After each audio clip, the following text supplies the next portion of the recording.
Hey, Glenn. Hey, Chris, how are you? Oh, great. How are things going this week? Oh, they're going great. It's It's a Thanksgiving crazy week. week, right? Yeah. It is. It's Thanksgiving week. Are you off at all, or? Yeah. So, our company used to be. I always take off Black Friday just because it seemed kind of silly to go back to work for a week, but it seemed like kind of a waste to go back for a day. But it seemed kind of a waste to burn a day just to, because nothing happens that day at most offices I've been at anyway. Right. But this year, boss has a heart that's grown 3 sizes this year, and so it's been added as an official holiday. Our parent company they have half day tomorrow and then a full day off on Friday. But if you go by your local policy, and Okay. we don't have that here in New Orleans, so Because we work you hate Friday. Thanksgiving. Is that right? No, not that we hate Thanksgiving, but we have Martin Luther King Jr. Day off, and we have Mardi Gras Day off, which others don't. So All right. Marty. So how many times? Actually, a guy that used to work for me, he said he always judges a company, like whether he should work at that company or not, based on whether they give Black Friday off or not.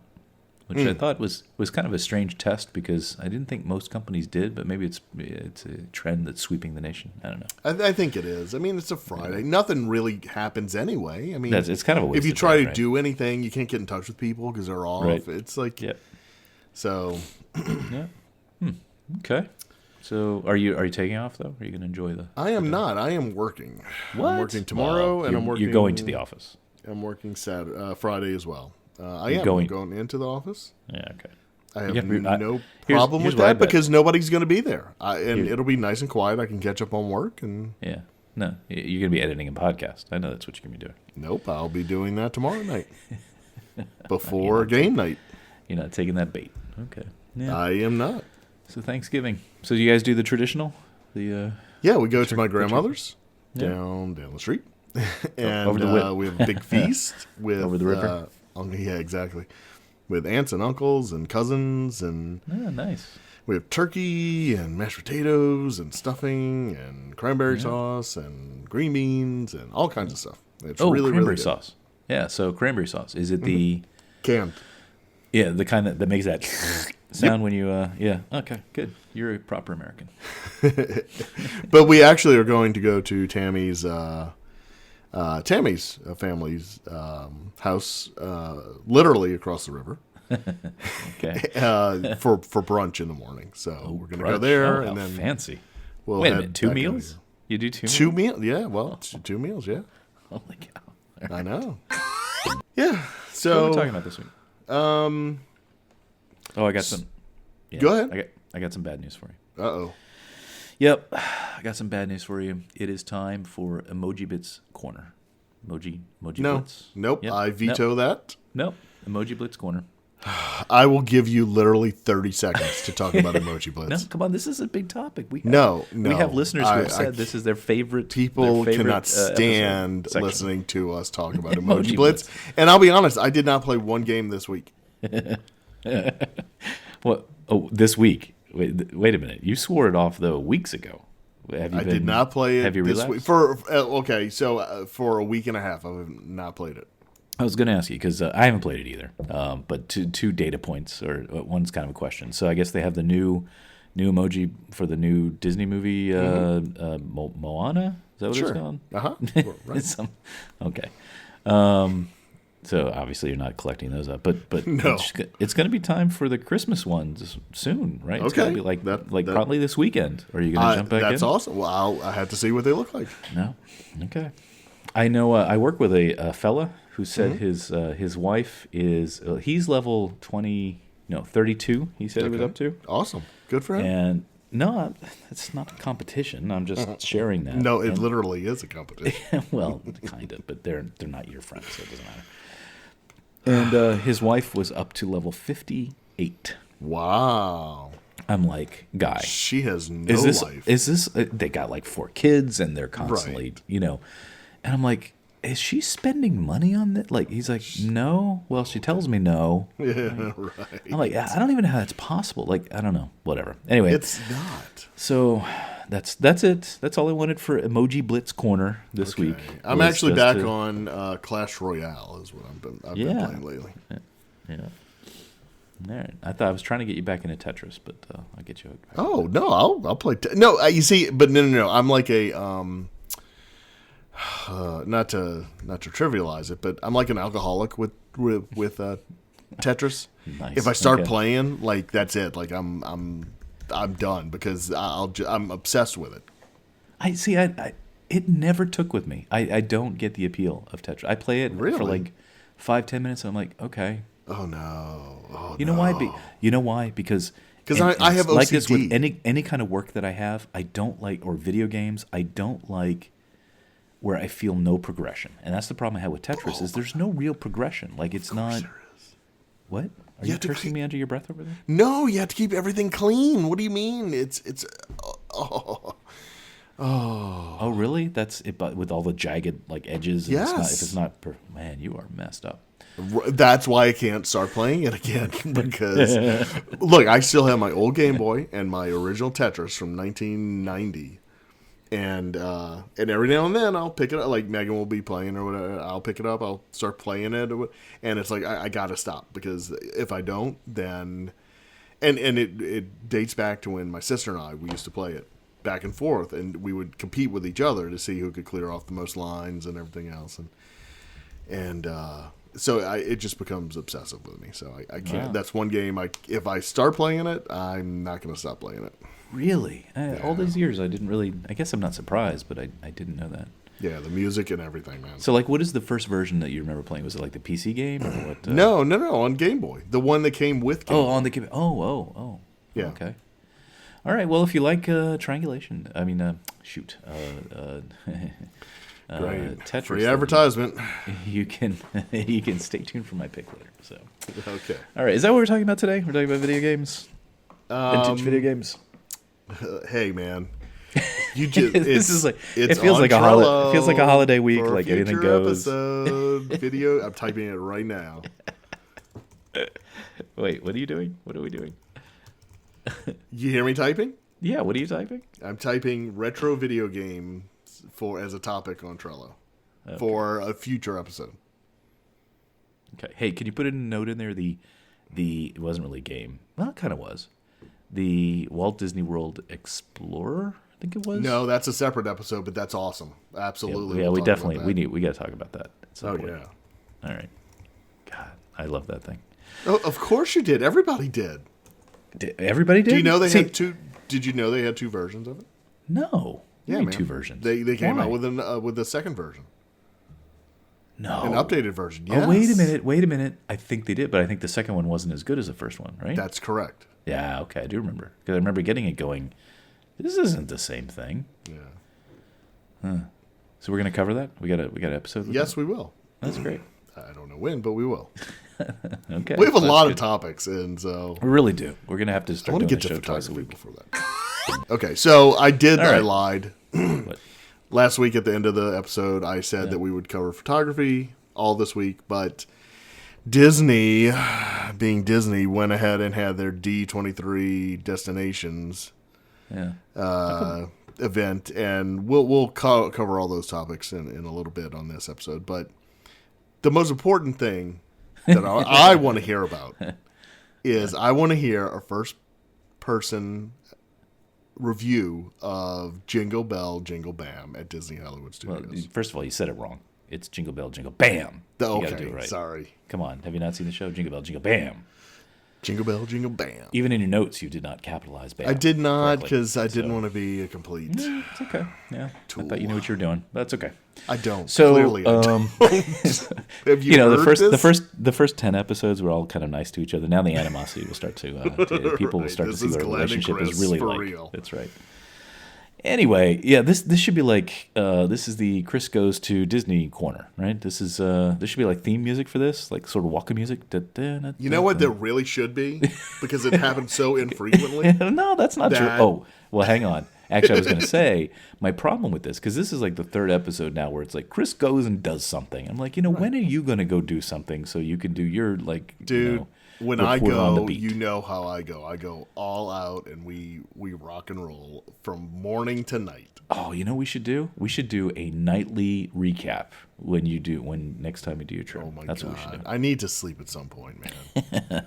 All right. Should I talk about my trip All right. to Well, the when we spend the studios? day in January, we'll do that. Oh yeah, good times to be. All right, so yeah, it's a beautiful time here. I've said this before, but I love the weather's been great here. It's been a little bit chilly, so it felt a little bit like fall. And the Jingle Bell, Jingle Bam started up. So I said to the family, "Hey, fam, let's go out and do something. Let's go to the studios." So everybody was for it, and we went out, and pretty much with only the intent of going to see that thing because it was new, but. While we were there or heading there, I figured we'll do some other things. I did some last-minute fast passes because that's what you got to do these days. And I fast passed Star Tours and Great Movie Ride and this Frozen sing-along thing. But thankfully that we didn't end up doing that, so don't tell my son.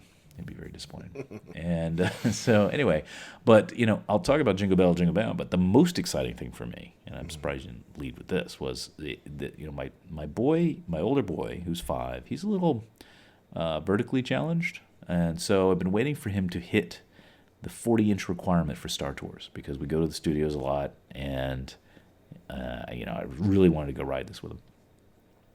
And so I got out the measuring tape at home, and I had him stand next to the doors, and I said, stand up straight, and I'm measuring. And now I measured over 40 inches. It was like 40 and a quarter, 40 and a half.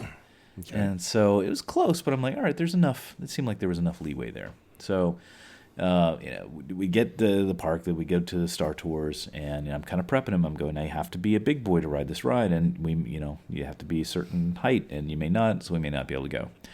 So right before we get on, a little rant, right before we get on, this guy in front of us with this kid who clearly was nowhere near 40 inches. He has his fast pass band, but the cast member doesn't look down to see the little kid with him. Mm-hmm. And so they skip off to the line, and I'm like, that kid, he had to have been 30 inches. That kid was, so tiny. Mm-hmm. So I'm already getting mad because I'm like, but that kid got on. And so anyway, I get up there, and of course, just like the metal detectors, when you go in the park, I get snagged for, we got to measure the boy. I'm like, all right, come. I'm crossing my fingers. Please let him on, because if I don't, then it's going to be tears, and Evan would probably cry too. And right. so they measure him, and I don't know what the rule is. I don't know if their head has to hit the top of that T-square, whatever that thing is that they use. Because they're going back and forth, and he's looking, and he's like, all right, I'll let him in, but they're going to check him again inside. I'm like, what? You can't do that. You can't check him and then and then get everybody's hopes up. You wait in line, and then and then they check him again. Don't do it. But sure enough, they did. We get all the way up there. We get our glasses, and then right before we go to the line for the thing, we got to check him again. So they bring him over there, and this guy, it was like this guy went to some sort of science class for this. He's he's leaning over, and he's squinting, and he practically got a micrometer out to see how much space was between his head and the bar, and. But thankfully he let him go. So it was exciting. So my long story short is saying this was a momentous day that 5 years I've been waiting for. Can't wait till my boy can ride Star Tours with me. It was great. Do you know I didn't realize that it was his first time? Oh, really? Yeah. Yeah, it never dawned on me. Yeah, you should have gotten to medal and things. It was great. Yeah. And I don't know if anybody else thinks it's funny. I thought it was funny because, we're standing right there, and he has seen, that Jedi show they have next to Star Tours? See, he has seen that numerous times, mostly while he's waiting there with Mom while I go ride Star Tours. And so he's seen them, do the show and battle like Jedi do. And so we're there, and I'm explaining to him that, we're going to go on Star Tours, and you got to be big boy.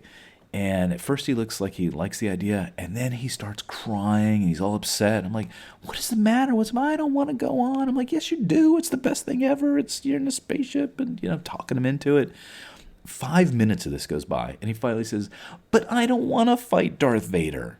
And I'm realizing, he thinks we're doing the Jedi thing over this. So then we had to spend another 5 minutes explaining to him. So anyway, just funny how kids' little brains work. And he got upset that he might have to face Darth Vader. So, you know, it's real to them at that age, right? Yeah, sure it's all it is. real. So anyway, we rode it. I don't remember. I guess I haven't ridden it that much recently. It seemed like there were newer scenes in it. I don't remember the last time they redid it. I guess for episode 7, right? Yeah. So is that the scene you got? Did you have? Yeah. So we got. I'll be honest. I spent more time like watching him, and see if he was enjoying it because I didn't know if like he likes to be, he likes like rough rides and everything, but I didn't know if he'd like, if it would be too much for him or not.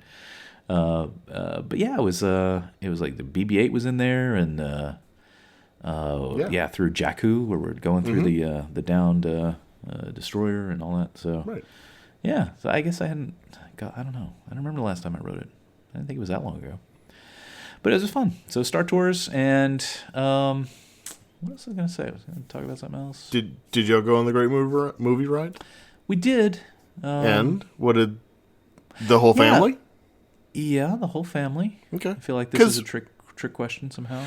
No, because there's some pretty intense scenes in there There as are. well. So Yeah. I was He just was- wondering how. Yeah, he was fine with them. Okay. I was worried about the 8-month-old because Yeah.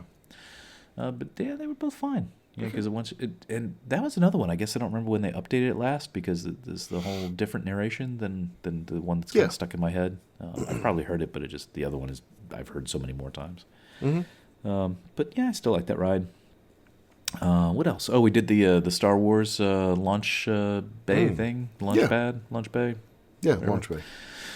Yeah, I'm on a podcast about Disney. Can you tell? And yeah, it was good. It's the first time I saw that, I was like, yeah, it's really cool. Now it's been a few times. I'm like, yeah, Yeah. I'm ready for a bit more.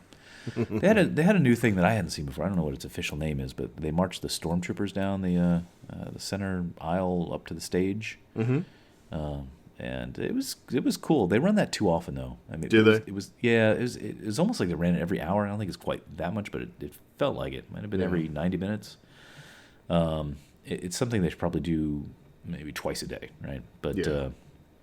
because if the park is so it's not so spread out, so it's especially now with a lot of it closed. So like anywhere you are in the park, you kind of know that thing's going on. So I was like, oh, there go the stormtroopers again. But it was neat. It's pretty impressive. Like they have the music that goes with it is really like deep and pounding. Blah, blah.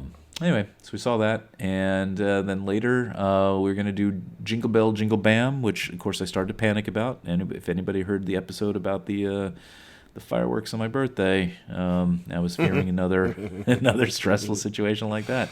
Now the park was empty. I didn't mention that, but there was like nobody at the park. Nobody.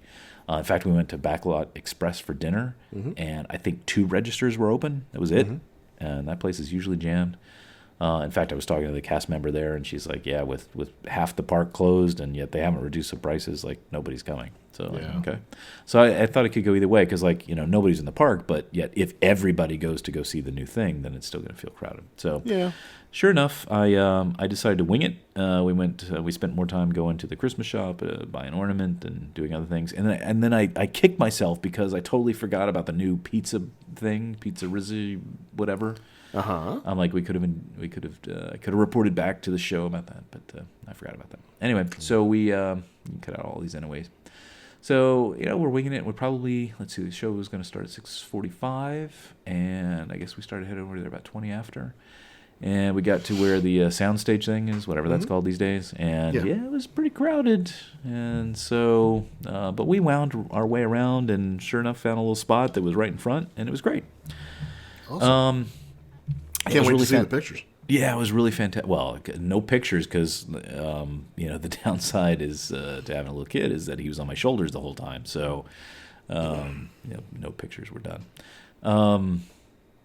And so it was really great until the show started. Okay. And it starts with I think it starts with kind of a bang. Okay. Early on, there's some sort of fireworks, which my 8-month-old did not appreciate. Oh. And now, you've been to Disney once or twice. Now Yeah. imagine this is a show where there's loud music, there's fireworks going off, there's just all kinds of noise. Yet my kid screaming. This kid is so loud that everybody within like a 30-foot radius is turning and looking at us with the kid like we're in a symphony, and he's disrupting everything. So because he's pretty loud. So unfortunately, there's that stress, and I'm looking down to try and help my wife with him, and unfortunately, she finally had to go take him off somewhere else to not annoy everybody. So I was a little distracted during it, but I liked it about as much as I thought I would. But even more so, I think it was like in my head I only imagined like the projection part. Yeah. But there were a lot more fireworks to it than I realized there were as well. Okay. So it was a good kind of mix of those two things. I didn't know in the show like the video actually, not that it interacts, but the animation kind of overlays onto the physical features of the buildings they're on. Yeah. So for instance, in the beginning it starts to snow, right? Well, the snow starts to accumulate on ledges and other features of the building. Yeah, cool. And so it's like that sort of, really sort of meshes into it. That was really cool. And the only part I didn't really that I didn't like was I felt the part of, is it the Sandman? In Nightmare Before Christmas. Not Jack, but that thing that's like a big... Oogie Boogie? Yeah, that guy. Yeah. He did like a whole song, and it just felt like for a Christmas show, it felt like a little. I get it's a Christmassy kind of show, but it was especially with his segment, it was just a little too much. It was too long for the thing. It felt like it was just going on and on. But no, I thought it was great. It was I mean, you can't say like, oh, is it a good replacement for Osborne? Because it's nowhere near the same thing. But as a totally independent show, I thought it was really good. Cool. So I would give it I don't know, an 8.5. How's that? Really? Is it too high or too low? I mean, to me, I haven't seen it, but it seems pretty high. Like, what's a 10? Like, that's your favorite thing ever at Disney World, right? Well, no, I didn't mean that. I just meant as shows go. I don't think my best thing at Disney World, but as a kind of fireworks or show Okay. like that. So is Illuminations better? Yeah, I'll be honest, I haven't seen Illuminations in so long. And like the current Illuminations? No. But you got to understand, I'm a tech nerd, right? So I'm really kind of nerding out on the technology they use for this and the projection stuff and just kind of how they put the whole show together. Okay. Wishes, I'd put it at 10. Hollow Wishes, I'd put it at an 11. Okay. It goes up to 10, but okay. No, I've added a point. So... I don't know. 7 just feels too low for. I thought it was really good. Okay, so, that's awesome. I would have cut the Oogie Boogie part, but I don't know. And you know what's funny? From what I've read, I think most people think that's the best part of the show. Seriously? Well, yeah. So I don't know, man. I don't know. See, it just doesn't feel because to me it doesn't feel Christmas like. I mean, it just doesn't. No, I understand. Like what song did he sing? Do you know? I mean. Oh gosh, should have taken better notes. Yeah, that's fine. I think like his main theme song thing, right? Doesn't he have like a? I don't know. I'm sure there's a video of it. Yeah, I'll go. But that's good. I'm glad that they have something there because the pickings are pretty slim at Hollywood Studios right now. Yeah, well, and and I didn't even think about it until the cast member said about like I don't have to do that equation because I have annual passes, so I'm just like well, pick which park we go to. But yeah, that is kind of like if I were paying to go, well, I probably wouldn't pay to go. That's why for the annual pass they're adding an extra month and doing all these gimmicks and everything else. I mean, attendance has been light anyway, but then you close down half a park, and it's like, man, we really aren't delivering the same value. So, but that's the reason why I really have no plans to go back anytime in the near future because there's. But you say they closed half the park. Wait. Because, hold on. It's because my kids don't really like Animal Kingdom, so that park we really don't even go to. I never. So do. we normally only go to the 3, and so if you close down half of it. And my son doesn't like thrill rides, so he's not going to go on Rock and Roller Coaster or Tower of Terror. Yeah. And so, like, you're really limiting what's available. So it's really just Magic Kingdom and Epcot. Okay, but let me play. Okay. Yeah. I don't want to cut you off. No, good. No, that's all. You done? You done complaining? Okay. So, well, if I'm going to spend $3,000 on annual passes, then yeah, I do have $3,000. What? Oh my god! Is that what I spent? We covered this in like 4 podcasts. No, I have to go redo that math. I try not to think about it because if I think about how much it's costing me, then I start to have a problem. So, all right, yes. So technically, whatever, some portion of the park is closed. But if I think through what's closed, it's not stuff we did anyway. So I'm not. The park didn't really feel any different to me. You know what I mean? Okay. Because what's closed that you guys would have done? I mean, we normally did the tour. Yeah, we never did that. Tour. Well, okay. Yeah. I'm not saying it's wrong or right. I'm just saying for us. How many are open? I mean, if we think about what's open, I think the count is down to. I think there's 5 attractions open, 5 or 6. You have Muppet Vision. You have Star Tours. You have Great Movie Ride. Right. Tower of Terror, Rock and Roller Coaster. Yeah. What else is there? Well, no, but there's other things. There's the Disney Toy Story show. Mania. There's which we can never get on anyway. There's I mean the Star Wars thing is kind of a thing. Oh, okay. I don't know. It's just like I said, there's nothing closed that we really did. The stunt show we never did, so it doesn't. Yeah, we did that. I mean, we've done it, but we didn't regularly. So I don't know.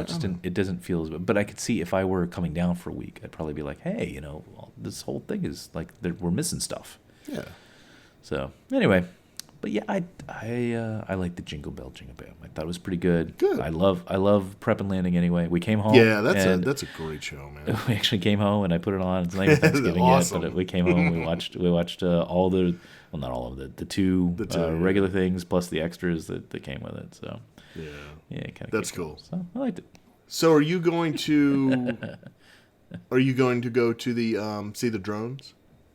Yes, I want to do that as like a surprise. I don't want to tell them. So I got to find a good night. One great thing about the Jingle Bell Jingle Bam show was for whatever reason they were closing the park at 7 that night. So they were running it. I don't know what time they normally do, but they were running it at 6:45, which was perfect with little kids because then we could still get home at a reasonable hour. So yeah, they had a convention there this weekend. Oh, okay. And so it was good for us because and then we're like, oh, gotta go. Park's closing. So. I'm just trying to think of what other Christmas things you might do this season. Yeah, definitely want to do the drones.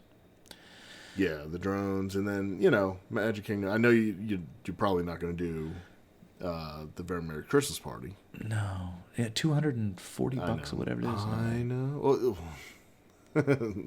What? Okay, Glenn. Didn't I just finish saying that and get yelled at for saying that? What? Made by me? No, never. And then Epcot. I mean, Epcot. I love their. I know y'all aren't going to do it, but the Candlelight Procession. Candlelight Procession. Yeah, before we had kids, we used to do that. We liked that a lot. It actually for a while it was a tradition, especially when Marley Matlin was doing it. I don't know if she still does or not, but.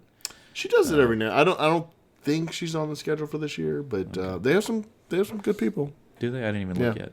Just with the young ones, it's not really conducive for that. No, it's not. That's true. Yeah, but no, we liked it a lot. I always wanted to do there's like a dinner package that goes with that. Yeah, she kind of, and I hate to. I mean, you really kind of have to do that now to be able to get a seat. Yeah. And even then, you could still be in the back. Yeah. So you kind of have to do a dinner package to get a decent. At least you have a seat for one of the shows. Sure. Yeah. Well, when are you coming down so you can start to do some of these Christmas things? Exactly. I'm sure people are tired of hearing about you're the Orlando Chris's adventure. Yeah. No, this is the best segment on the whole podcast. No, Emoji Blitz Corner is the best. No, Chris's Adventures at Disney is the best. Yeah. Can I tag on to? Can I skip over one thing that you had in the lineup just because it ties in just a little bit? Yep. So I had seen, I don't know where I saw it. I guess it was some news article, whatever, about the Magic Bands, Bands 2 that were coming out. Yep. And so we were going through the front thing, and I don't remember how it came up, but my son was having trouble with his or something, and I said to the cast member, I said, I hear there's like a Magic Bands 2 thing coming out. She's like, yeah, that'll be coming out soon. I'm like, and so how's it different? She said, I have no idea.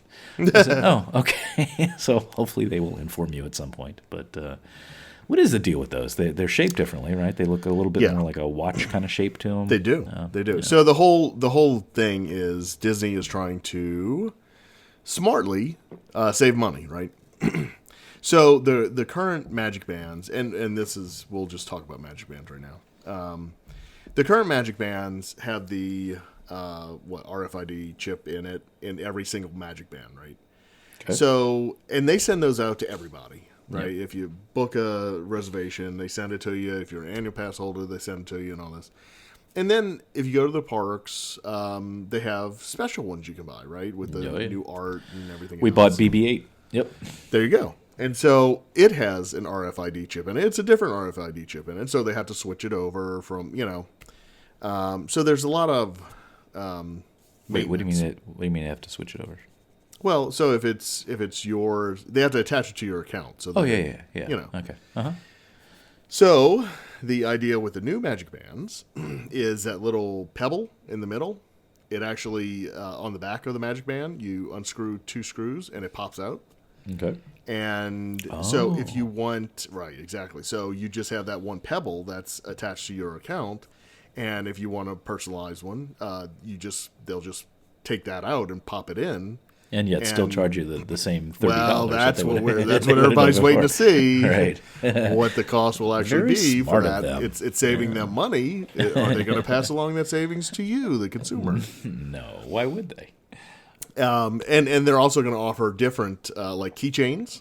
Yeah. You can put it in a keychain or a little. What they've shown so far is like a little Mickey or Minnie, like I guess a zipper pull kind of thing. Huh. So anyway, so that's the Magic Band 2. I see. Cool. Yeah. I didn't know if they made it more sort of that circular shape because it seems like a lot of people not quite sure where to line up the current bands, which are just sort of straight, strips with the gates. So I'm wondering if that was made to make that more obvious. So like, there's the thing. I'm sure it won't hurt. Yeah. Yeah. Because that process is not as smooth as one would think it would be. Like it seems like a lot of people have those issues with them. But, yeah. Well, I like it. I'd love to, and of course they never would, but I'd love to see the data they capture with that. Because I don't know how many people realize it, but they are tracking people. That sounds kind of overly ominous, but they track guest flow. We'll put it that way. They monitor guest flow through the areas of the parks using those. So. I bet that's some fantastic data they get. Absolutely. I mean, that's like that data is gold. I mean, geez, they can. It's insane to think about what that access to that data would be like, and what actions they may have taken because of that. Like maybe they realize. Who knows if like the Muppet show thing at the Hall of Presidents, like maybe that came to be because they're like, we're looking at this data and people kind of clumped there, but they got nothing to do, and I don't know. Right. It'd be interesting. And I haven't really seen anything come out about how they action on that data, but that's got to be fantastic to watch. Yeah, absolutely. So, yeah. I wonder what the percent. Have you ever seen like what the percentage of Magic Band wearing patrons is? Is it pretty high? Is it I don't even know. Shoot, I would imagine it's pretty high. Right? Yeah. I mean, I would venture to say at least 70%. Yeah. I mean, true. Yeah, and even if they just have them in their bags and stuff, they're still getting the value out of that. Yeah. So, yeah. Interesting. Yeah, cool technology. It is. Should be for the billions they spent on it. Well, that's true. Yeah. Very cool. And they don't have that technology in Disneyland yet. Yeah, that's a little surprising, isn't it? I mean, that's even a. Always the relationship between the two parks, kind of, or the two resorts, I should say. Kind of, I find it fascinating because they're like identical, but not identical, and completely different in some ways, and completely the same in others. Very strange. Yeah, it is. I mean, Disney World has so many hotel rooms and so many people staying there, and so the Magic Bands get used for keys and room charges, and more than just fast passes, right? In Disneyland, it's a different dynamic, and they don't have as many hotel rooms, and so it really would be mostly used for fast passes. And do you want to go through all that expense to give everybody one of those? Well, or and even if that and the guest pay data, for it, and the guest data we were just talking about. I mean, you get that, which I mean, they don't see that as valuable. But I can't imagine that people having it as their room key it almost seems like that's the extra. That's not really the primary reason for it. Yeah. Actually, it's curious. I never really thought about like what their internal justification was for the project. I mean, what other than to be high tech, what what kind of cornerstones of the technology, but as a business benefit, right? Yeah. I don't know. I just wish can I ask you to do one favor for me? Can you Sure. please call some folks and have it so that I can attach my credit? Like, I don't understand why I'm an annual pass holder. Mm-hmm. They are already charging me monthly for my annual passes. Mm-hmm. I have these magic bands that are clearly attached to that same account, and yet I can't pay for things using my magic band like a resort guest would. I don't understand why that's not possible. That is odd. Right? I mean, really doesn't use make credit a lot card of on sense. file and Right. charge it. So, Oh, well. all right, work on that for me. I will. Thanks. All right. So let's go with our next topic. Let's go with Avatar Land. Can we have a wheel? Since we're talking about starting in next show, can we have a wheel? I want to have one of those like carny wheels that you like spin, and it just like in before the Disney show. Emoji Blitz, your free spin. Yes, yeah, thank you. Nice tie-in. Yes, so that we could just put them up on the wheel, and then we can spin the wheel and see what the next one was. That'd be good. Yeah, or one of those hoppers, like a bingo thing or something. Anyway. All right, so let's spin it. Oh, it ended on Avatar. Spin again, please. Believe me, we'll be quick Keep with this. Okay. So at Destination D23, whatever it's called. So apparently James Cameron was there, and he was, and Joe Rody. I don't know. Wait, hang on, I need to take another drink of coffee because this is going to put me to sleep.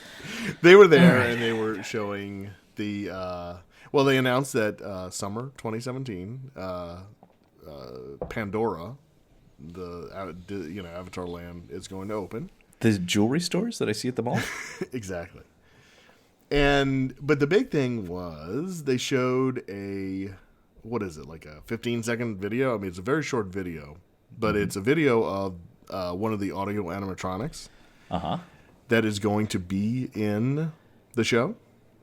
Okay. Wait a minute. I thought that was the Trump AA for the Hall of Presidents. I think they're still working on that. Oh, I'm sorry. I got confused. Yeah, no.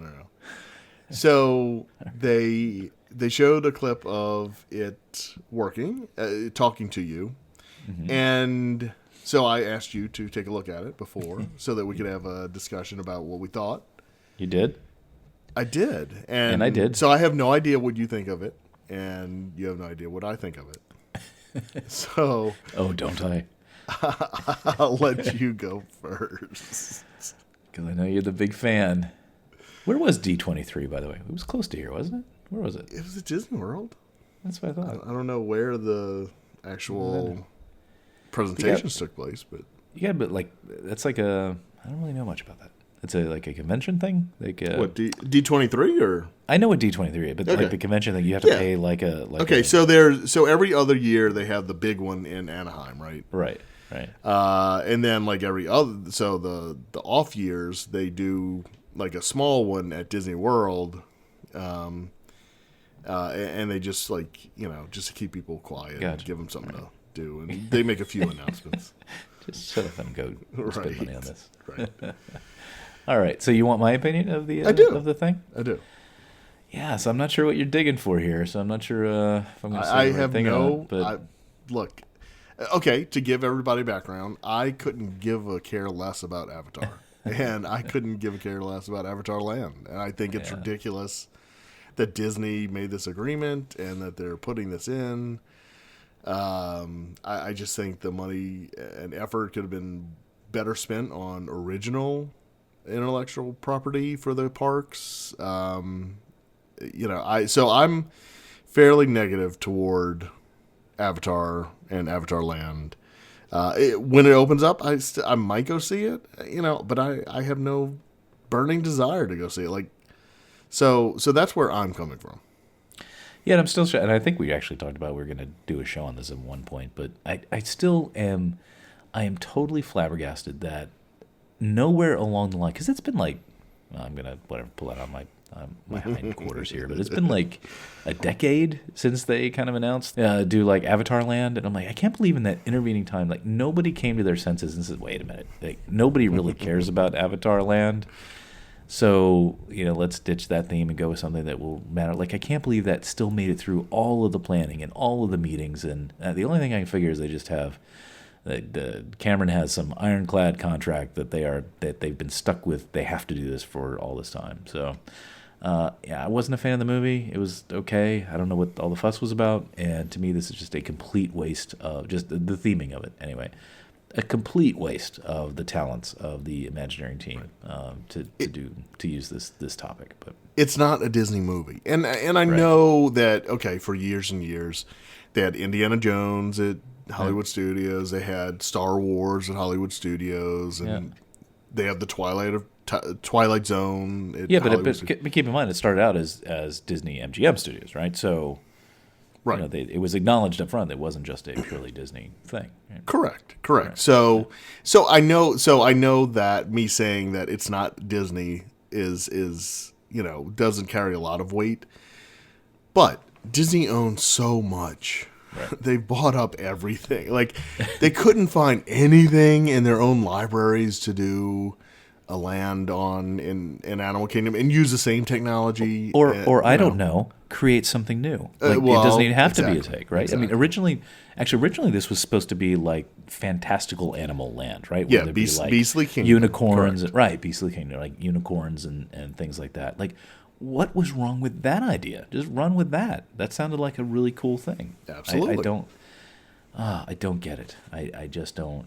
It's such a waste of park space and talent and whatever. Yep. So, really disappointing. But that being said, the clip of the AA, the audio animatronic, looks fantastic. I mean, I couldn't tell. I even asked you, is this a physical thing or like CG or whatever? In the animation, the fluidity of the animation seemed really good. Yeah. So, I applaud them for the technical stuff. It's just the theming just really upsets me. But I don't know anything beyond that clip of how that's intended to be used. I guess there are going to be rides that kind of take you through the land. Sure. Of Pandora, and assuming you stay awake through the thing, then that's the kind of cool stuff you'd see. Right. So, I don't know. That's what I thought. I thought it looked pretty good. Yeah. Technically. Yeah. So I thought the same thing. I think it's the most advanced AA technology out there, and that's why they were showcasing it, because that's what they're using and will use. And I think it has a benefit of not being, because it's not a human. You can't really get that. You can be a little more off, if that makes sense. Than if it's you're trying to replicate a true human, because you get that uncanny valley like really bad. Yeah, true. Just like the Wicked Witch in Great Movie Ride. Like she looks fantastic because she's green and she's human, but she doesn't look like a person you'd see. So you look at her and it's fantastic. So I think they had a benefit with that, but in the clip when at the end when the AA turns and says, "Was that okay?" I mean, it looks really real. Yeah.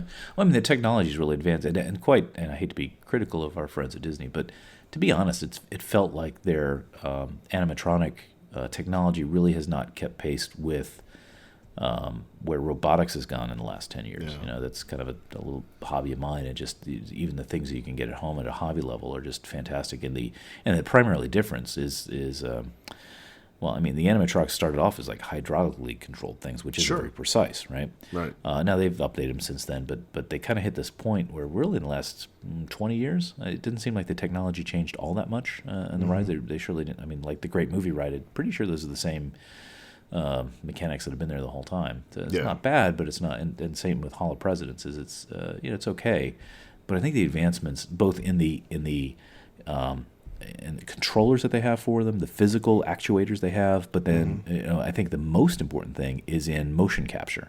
Right. And that's what it looks like to me in that clip, is that they've taken the same kind of motion capture technology that they would use to make Star Wars, where they converted to a computer-generated character, but then have that go into physical thing where they probably have, I don't know, some multiple number of actuators than they had over the previous ones to give them that lifelike thing. So, Yeah.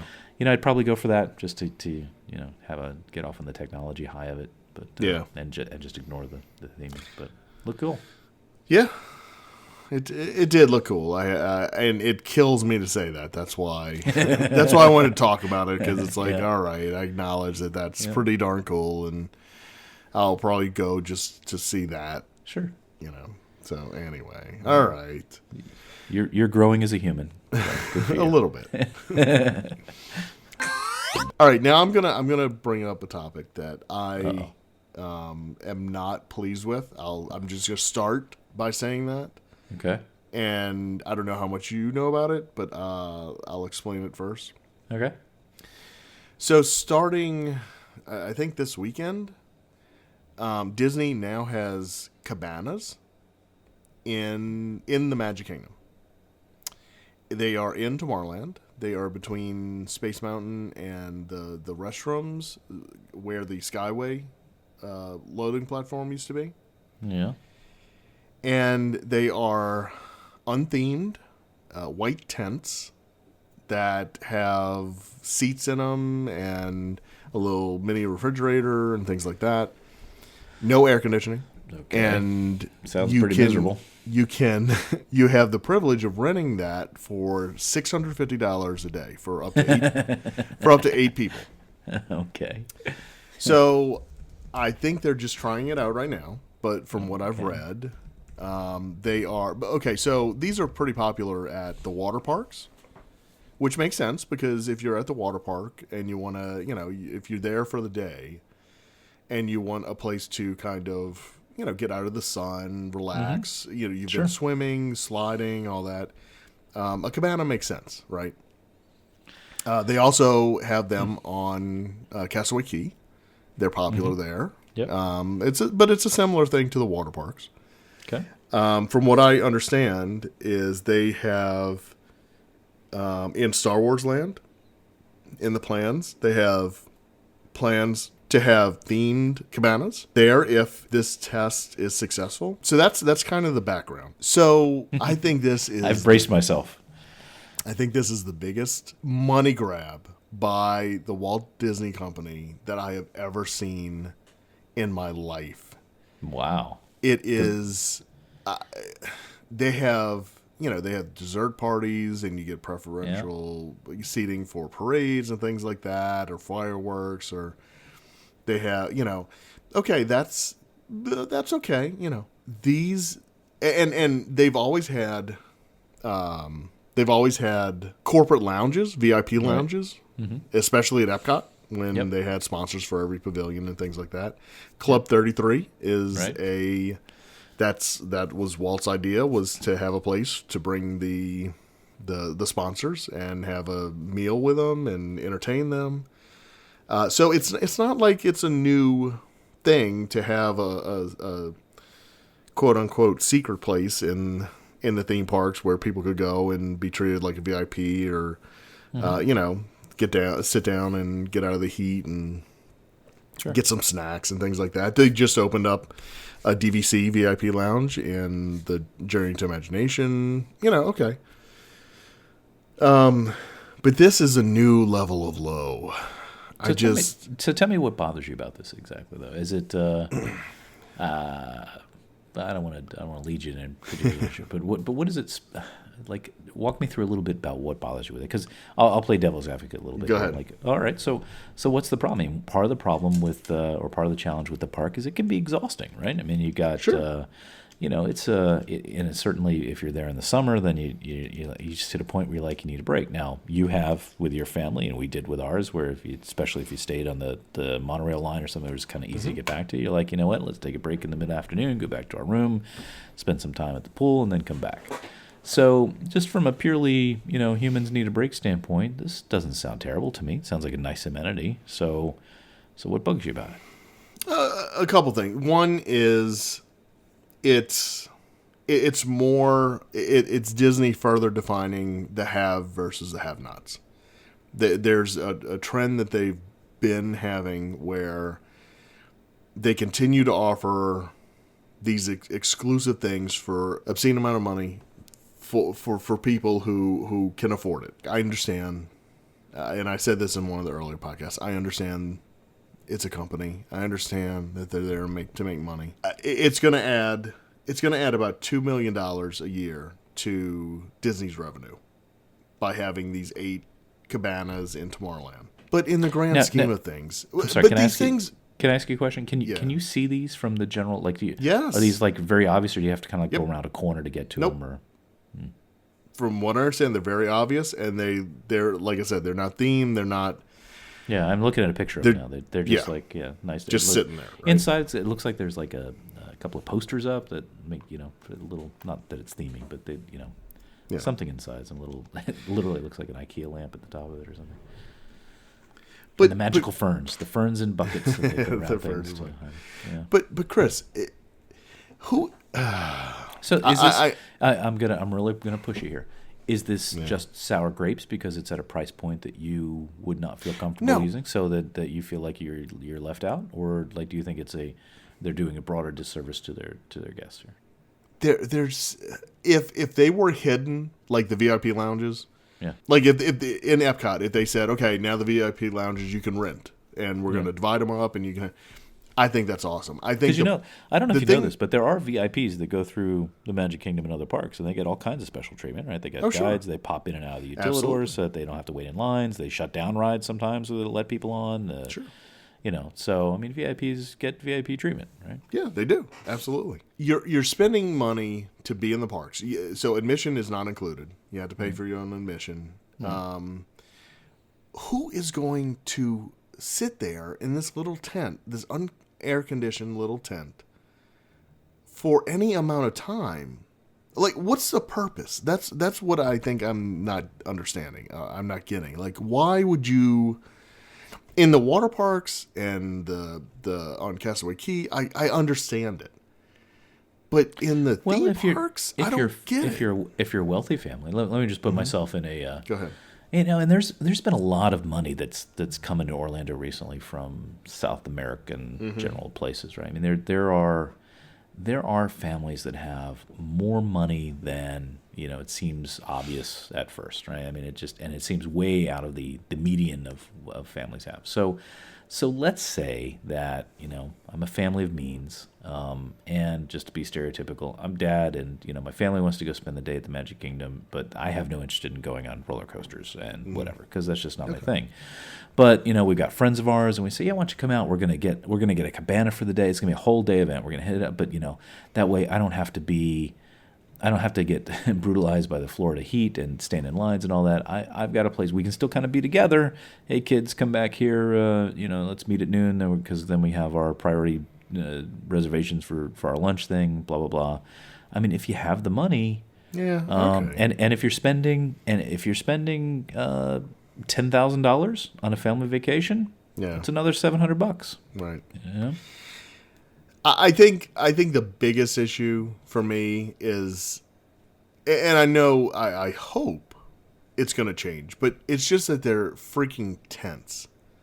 Like, if they were themed and out of the way, and like they weren't really noticeable by the general public, I would be way more. Yep. That part I absolutely agree with you. I'd have zero problem with this at all if they were not visible. If they were, that's why I asked, are they around a corner or something like that? Yeah. Because for me, it's not so much and I get what you're saying about the haves versus have-nots, but Disney's on a mission to maximize profit, and part of the way you do that is to create premium things like this that people with the resources will give you premium money for, right? Yeah. So, and in some ways, it's not all that different than having the monorail line resorts that for most people are out of budget, right? They can't do those. So, I mean, they've always had those sort of premium experiences that, take money to do. That's true. But I do agree with you that these should not be part, because what they're doing is they're doing exactly what, I hate to, what Walt wanted, but they're doing exactly what they tried so hard to avoid, which is to break theming, right? I mean, that's the whole reason that they went to the trouble to build the utilidors, et cetera, et cetera. Sure. And so all this does is remind you that You're not really in Tomorrowland. You're just in a place called Tomorrowland with these little extra hangout places here. Exactly. Yeah. Right. I could see that. So that bugs me more than anything is what they've done right now with it. It's just awful. Yeah. Yeah, it does look like. Honestly, it looks like crap. I don't know. I don't know if I'm allowed to say that on the show, but they do look like garbage. Now, granted, they're a test, but I can't see. I'm still having trouble picturing where these are. I mean, I understand the place where you mentioned, but Yeah. I haven't. Okay. I can kind of see. Just gosh, they should put them somewhere else. Right. No matter what they look like, even if they look like amazing things. Right. But yeah, poor Tomorrowland. Tomorrowland just gets dumped on. It really does. It's a shame. Poor Tomorrowland. It needs something. It's a shame that Tron didn't like take off. Yes, right. Because then they really could have helped it. rethemed it to like at least the look, right, Yeah. to make it more Yeah. futuristic, or I don't know, man. But this retro the retro theming. Retro future theming. It was cool in '94 when when they introduced it, but now it's Right. it's like, okay, we need something else. Yeah. But Oh, we're well. not going to get into that. So what do these look at? Just one last thing we can move on. So what do these look out on? Because the picture I'm looking at showing two of them, we're looking into them kind of from the. So, Right. but if I'm sitting in them, what am I looking at? You're looking out into crowds. That's what I'm saying. Like there's not even a benefit. There's not a benefit for the person who rents the cabana. Like you're just in a tent in the middle of the park. But what am I facing? Looking What at would be crowds. right in front of me? Am I looking at? You're looking at Astro a Orbiter? bathroom. Yeah. Well, yeah. You're looking at you're next to the bathroom. You're looking at the Astro Orbiter. Yeah. Okay.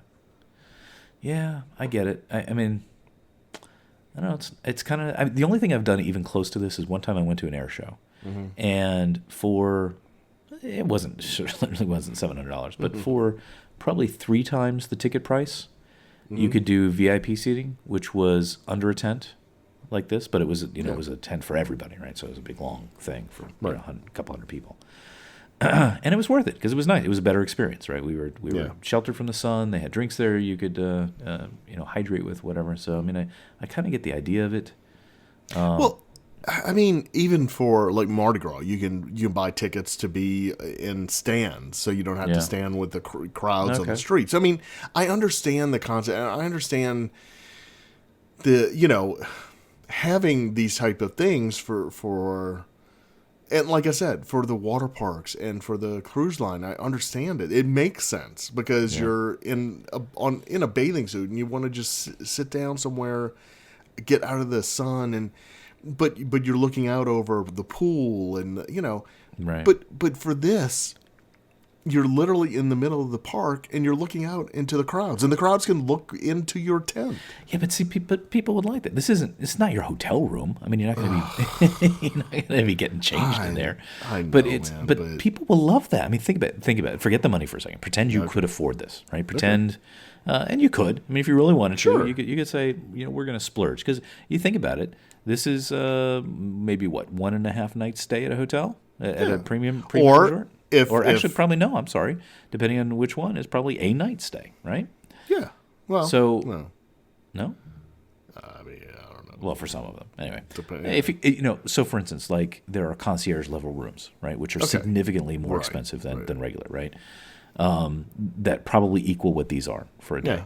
So let's say, so 3 days we're going to be there. 3 days we can have this. Wouldn't this be cool to say, like, if you could say to your family, hey, get this, and we are going to have our own little resting space. So if we're tired of being in the park, or we got to wait an hour or two for a next fast pass thing, we just get to sit down. We're going to hear the sounds of the park. We're going to see people moving around, and we're right there. You want to pop out to get a frozen Coke? You can go do that. You say, I'm going to run over to the Wedway and jump on that thing. You can go do it. I mean, that's kind of cool, right? Sure. I'm not going to move you on this. All right. I don't know. It's just I think I think I'm just getting sick of Disney's money grabs. Yeah, but that's not going to stop. I mean, it's this is No, this and is that's exactly that. But what, Chris, this that's is my exactly what point. their mission is, right? Is that they are not going to stop, and it's just bugging me. Yeah. Well, hello, Universal. I'm sure they're not doing that. Yeah. Well, I didn't even realize they were doing this. It actually surprises me that Unless their plan is to have way more of these. But I understand what you're saying that about is the $2 million a year, but that doesn't seem like really that much to bother with this. That's right. Because there's 8 of them, and there's seven Yeah. is $5,600 a day they're going to get from this. It seems like Right. that. I mean, it hardly seems worth it. Right. No. But that times 4. Yeah, even so, though. But even if you take each one, like, okay, so I know. like to maintain the thing, to keep it, because you have to have staff now that's going to work on it, and Of you know, course. Disney pays premium wages and stuff. So I'm joking, of course, but I mean those ferns have got to cost money. I don't know. It just. I mean, let's say like you got to figure probably it probably costs $300 a day just to deal with it, right? Yeah. I would guess. So it doesn't seem, and especially if there's any backlash at all from people like you and me, it seems like it's more downside than upside. Yeah. I don't know. It'd be interesting to see, but it'd be nice Yeah, if they we'll shuffled see. them off someplace a little more secluded. So, Right. which would still have the same effect for anybody I think that wanted them, right? I think it's still a win for them, and then gets it out of. Yeah. It's not like a neener in your face to everybody else, right? Right. Right. No, guess we'll keep an eye on it. Yeah. And I guess what? I guess you and I got to save up because for the Well, show we got to check it out. What see I was it's going to like, say right? is now if you take our family, which has 4 people, and your family, which has 4 people, and you split the cost, Together it's like 30 Right? people. Yeah, except my kids don't make any money, so it's still me. no, but I paying mean, for it. if we did want to do it, it'd be 300, what, 375 And or so. that's what I'm saying. It's not when you start looking at that. It's not a. Oh, I'm sorry. Here's another great example. So we have some relatives in our family that are coming down here at Christmas time. They are not very mobile. We're probably going to have to rent scooters and stuff. If and frankly, one of them is like, I don't really want to go there, and I'm like, and she's never been. And I'm like, no, you have to at least once in your lifetime go to Disney World, right? And especially if you're coming down to visit with us, you've got to take you there. Yeah. But if I said to her, well, we've got this cabana. If at any point you're tired, you feel like you just need a break, you can just go sit down there, but you don't have to go all the way back to a hotel, which wouldn't even be possible anyway because we're locals, right? So she would love this. And so if there were, 3 or 4, money supplying people that were chipping in on this, suddenly it's not all that much. It's not. Okay. It's almost free. All right. Spin the wheel, Glenn. What's next?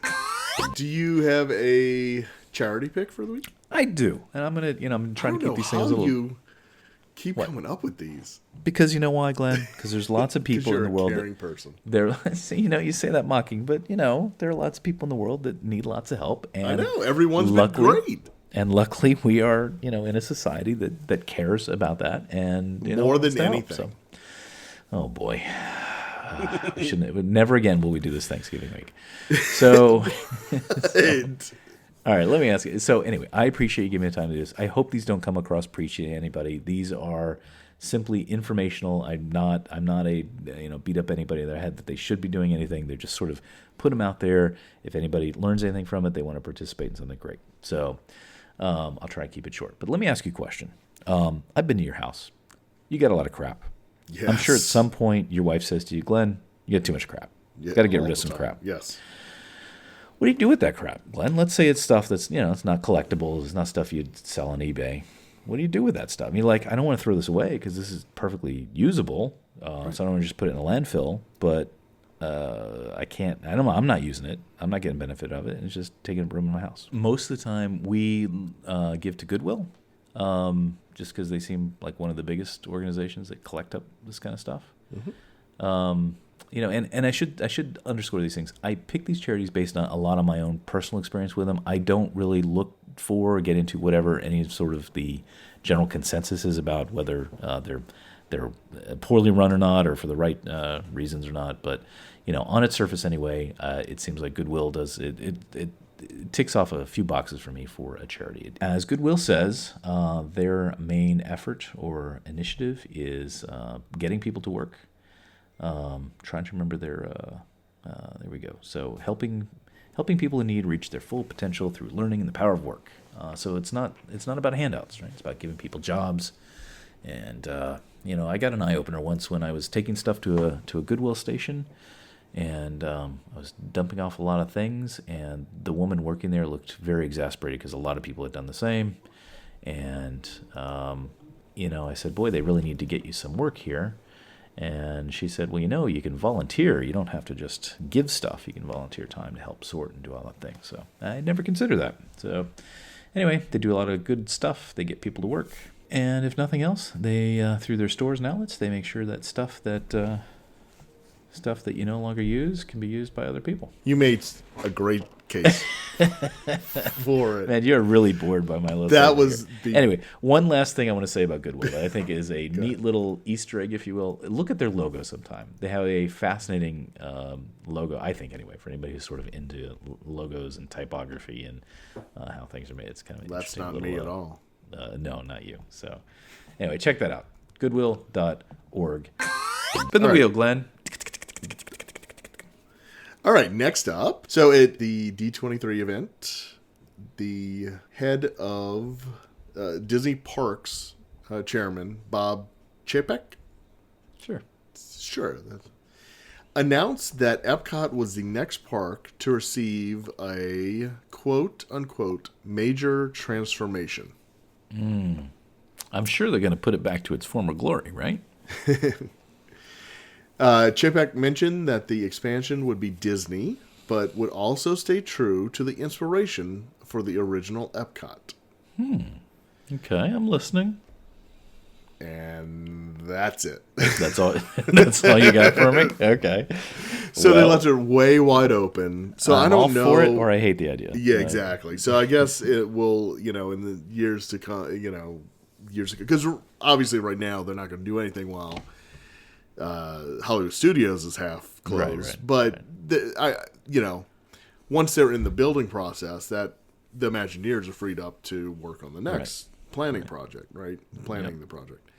So it's nice to see that Epcot is next on the list because, Magic Kingdom had New Fantasyland added a few years ago. Animal Kingdom, they're almost done with their Avatar expansion. Just fell asleep again. Hollywood Studios is going through the Star Wars and Toy Story expansion.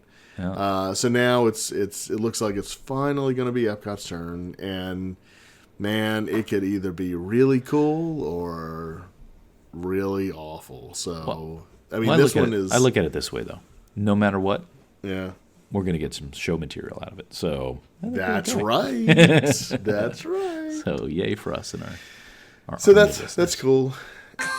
And then really the last thing I had this week was it was also announced that starting in January they're going to have a new festival at Epcot. Yeah, interesting. So Festival of Arts. Yeah, so this would be kind of equivalent to Food and Wine and Flower and Garden, right? Sure. Yes, it will. Kind of along those lines. Have, believe it or not, they actually will have the food stands out. I know that's hard to believe. And selling food. It's almost as if they figured out what to do in World Showcase to bring people there. Yeah. Is to offer food and drinks and make it a social. Turns out thing. people like to eat and drink things. Right. And give you money for it. In foreign lands. Well, kind of foreign. So it's going to run for 6 weeks. Yeah. And I mean, honestly, there's not too many weeks left, except during the summer, that there isn't a festival going on, right? Which I can't imagine they would really do that in the summer, but no, but I mean, they definitely they're capitalizing on these little food booths and sure. So is this like because this time of year in Florida there are lots of like local art festivals because the weather it's nice whatever. Is that what this is, like a bunch of local artists where you can buy paintings and whatnots? Is it like that? Is that why it's a festival of the arts, or is it's going to be but it's going to be Disney art. It's not going to be just art in general. Okay. But like independent artists take on Disney stuff, or like Disney art, like. Yes, to both. Yeah. Okay. Yeah, so they're going to have official Disney artists there, but they also, they, what's the word I'm looking for? They I have no idea.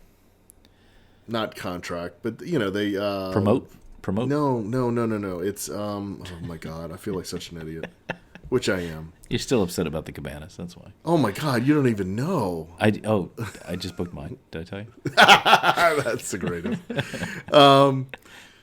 The commissioned. They commission. Ah, fancy words. Thank you. All right. There we go. Okay. So, but every week it's going to be a different subject, different Disney interesting. subject and stuff. So it'll keep people coming out because it'll be different every weekend, right? Are they going to do like they do for the other two, which is like teach you things? Like, will there be any sort of art instructional things, or is it just more about No, they're going to teach you how to give them money. Well, I don't think anybody has to be taught that. I think they. Well, just in case you haven't given them all of your money, okay, Mickey's going to be there to You're flip such you a over cynic. and shake you down. Yeah, who put a gun to your head and made you do this podcast? By the way, because you're I'm such just a cynic with what? The No, I Disney think this world. is awesome. I think Just a poor little scrappy theme park trying to make its way in the world, make a little money. You're so cynical. Chris, they're the biggest freaking company on the planet, man. No, I know, come not on. really, No, but tell they're me. up there. It's started by a mouse. They're Glenn, the come on. biggest entertainment company. Started by a mouse. Yeah, start by mouse. Don't forget it. But, All right. Well, hey, I'll go for sure. yeah, no, it sounds cool. I mean, it does. I think it's awesome. Well, I think it's awesome because they used to have the art festival at downtown Disney, right? Oh, right. But they haven't had it for the last couple of years because of all the construction and everything else going on. So Yeah, I never really went to that. Yeah, I never really went to that when it was. At Tammy and I went at least one year, like specifically to go to that, and it was nice. But it was more independent artists, and yeah, right. Just more of a kind of a classic art festival. yeah. So Interesting. Okay. Well, we'll have another segment someday. Chris goes to the festival awards, there you go. or Glenn does if he'll ever go to Disney World. Well, I'll actually be in the Orlando area that time. So Oh, that's true. Hey, yeah. hey, look at that. We do a live recording. Yeah. All right, spin the wheel, Glenn. All right. It's my favorite segment. The last one. Oh, It's the pick of the week. To the two listeners still hanging on there, don't take his lack of enthusiasm to mean anything. This is a quality program. It is. Totally worth your time. Absolutely. Notice no ads. Not even any ads. We We think so much of our subscribers. completely free entertainment. That is right. Oh, man. All right. So you go with your pick of the week first. Happy Thanksgiving, Glenn. Yes, it is. Thanks. Oh, me first? Okay. Yes. So I talked about Tetris before, right? I know you're a big fan of Tetris. I'm not a huge fan of Tetris, but what I am a huge fan of is vintage technology things. I'm a child of the '80s, so I grew up on the cusp of that stuff happening. But even if you're not an old dude like me, but you're still kind of interested in the old world stuff, there's a book that has come out somewhat recently, I think back in September or something. It is called The Tetris Effect, the game that hypnotized the world, by Dan Ackerman. And it is a really well-researched sort of history of Tetris and the man who made it behind the Iron Curtain back in the day, when the Soviet Union and the U.S. were bitter rivals, and all the spies and intrigue and stuff that happened. If you don't know any of the backstory, you'd think, well, yeah, it was just a video game. Had a Russian theme to it, but no, there was actually quite a bit of very interesting stuff that happened behind the scenes. Lots to do with sort of international licensing and who actually owned the thing, and how do you pay for something, and who gets the money when it goes into the Soviet communist system, and what happened to the guy that actually, because it was truly invented by one guy, one comrade. What happened to him? What did he get out of this, and how did it go? So it's a very interesting story that's about much more than just a game. So that's my pick. The Tetris Effect by Dan Ackerman. Cool. That might be something I need to check out. I think it is. It's just for you. That pick was for you. That's awesome. But are you saying that the United States and Russia weren't friends at one time? So Soviet Union. It's Soviet different Union? things. Yeah, it's completely Really? different. Yeah, I don't totally understand that. Maybe I'm too young. I don't know. different. 'Cause, Maybe the good old days. I don't know, we're best buddies now. Well, now, come on. So my pick of the you're just week. giving yourself more stuff to edit. So, My all right. pick of the week. Oh, that's saying it. My pick of the week is a book. Oh, we both did books. Oh no. It's a book that I got for Christmas in 1982. They had books back then, Daddy. I know they did, right? So it's Walt Disney's Epcot Center, creating the new world of tomorrow. And the reason I'm bringing it up is because you can find it super cheap on eBay or Amazon under the used books. You can literally. I have 3 copies of it. Of course you do. I have my original, and then I have. They actually have 2 versions. One was released before Epcot opened, and one was released after Epcot was open. And the difference really is just in some of the pictures. Some are of in the earlier edition. It's of the models and more of the planning, the concept and then stuff. Yeah. the concept stuff. Whereas the other one, they have a few more pictures of the construction and some of the finished rides, as finished as they were when they published it. So I have one of each. My original one was actually the one that was after it opened. But I went back. I found the earlier edition as well, so I have both of them. But when I say cheap, it's like you can get it from $4.36 for a copy of it. Okay, so all that being said, the reason I'm telling you this is everybody who is a Disney fan, especially a Walt Disney World fan, needs to have a copy of this book. It is the greatest book about Epcot ever written. And as a boy, this was the greatest Christmas gift that I got from Santa. And I would pore over this book. I read from front to back over and over and over. Epcot opened, obviously, in 1982.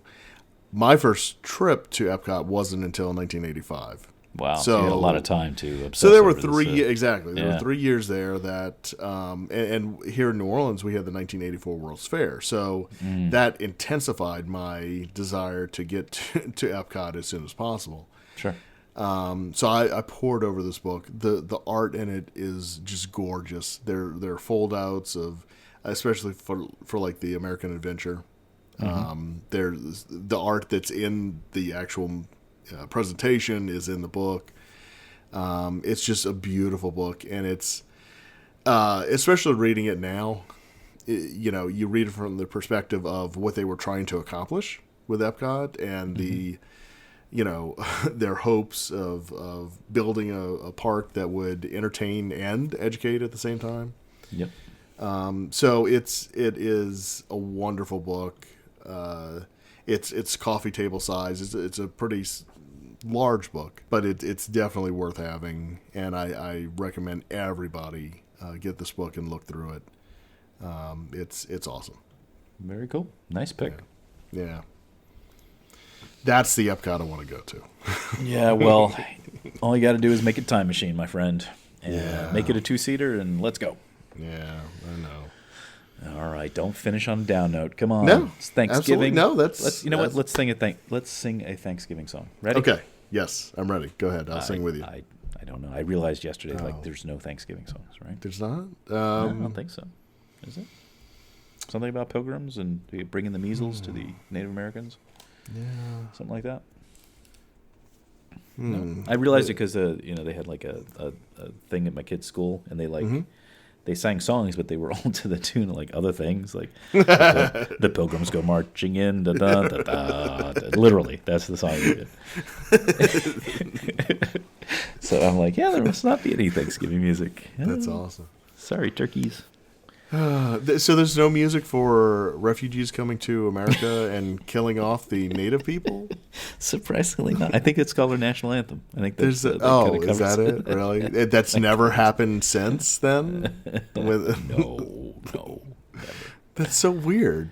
Never. Man, you're going to have some editing to do on this show. Did we Why? say goodbye to everybody? Wait, we didn't even say goodbye. We didn't All right. say goodbye. See I you thought we next were time. going to sing a Thanksgiving song. Well, I don't have one. Oh, all right. Fine. All right, well, I thought yeah, you were you gonna have a make good one turkey up. day, though. You're the musician, man. Yeah, okay. 20 years ago, me.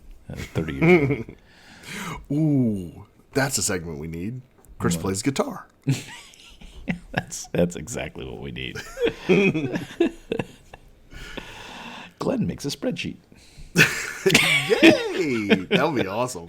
I could rock with that. Follow along. Cell A1. Lookup range. This on is spreadsheet right. 2. Let's do a V lookup. A pivot table, everybody. Oh, pivot tables. Oh, goodness. Charts. Thanks for great listening. Thanksgiving, and thanks for Tell all listening. your friends about the show. That's right, please. Especially if you don't like them. So I can get You Chris can- off my back. All right. Have a great Thanksgiving or whenever you're listening to this, and see you next time. All right, bye. Thank you for joining us on another episode of Terrific Recordings of Nothing. Follow Chris on Twitter and Instagram at CBGray, and Glenn on Twitter and Instagram at DizWiz. Follow the show on Twitter and Instagram at Tron_FM, and on Facebook at Terrific Recordings of Nothing. For all things related to the show, including show notes and links to connect with us, visit us at tron.fm. You know what I'm going to do while Glenn's not here? I'm going to see when I can book my cabana at the Magic Kingdom, because that sounds like a fun thing to do.